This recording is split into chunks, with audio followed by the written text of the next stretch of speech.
ఆటలంటే ఆహ్లాదాన్ని ఇవ్వాలి, ఆరోగ్యాన్ని ప్రసాదించాలి. అంతేకాని జీవితాలను అతలాకుతలం చేయొద్దు. సెల్ ఫోన్ చేతికొచ్చాక నేటి తరం ఆటలన్నీ ఆన్లైన్లోనే సాగుతున్నాయి. నేటి ఆన్లైన్ల ఆటలు దారుణాలకు దారితీస్తున్నాయి. కొన్ని ఆటలు ప్రాణాలు మీదకు తెస్తున్నాయి. మరికొన్ని ఆర్థిక మూలాలను దెబ్బతీస్తున్నాయి. Momo challenge, PUBG, blue whale challenge లాంటి గేమ్స్ అభం శుభం తెలియని చిన్నారుల ప్రాణాలు తీస్తున్నాయి.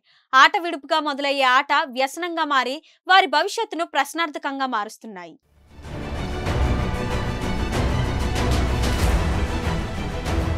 ఆన్లైన్ ఆటలో అంచెలు దాటే కొద్దీ వారి ఉత్సాహం కంచె దాటిపోతుంటుంది.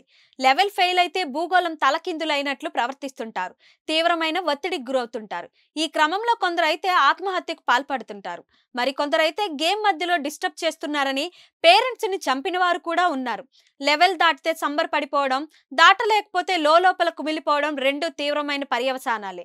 పిల్లల్లో ఈ తరహా ప్రవర్తన గమనించినట్లయితే వాళ్ళు ఆన్లైన్ గేమింగ్ కి పూర్తిగా బానిసలు అయినట్లు గుర్తించాలి. ఈ దశలో అయినా వాళ్ళని కట్టడి చేయకపోతే పరిణామాలు మరింత తీవ్రంగా ఉండే ప్రమాదం ఉంది.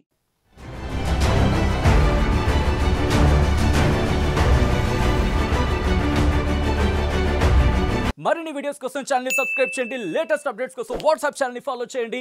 అండ్ లింక్ డిస్క్రిప్షన్ లో ఉంది.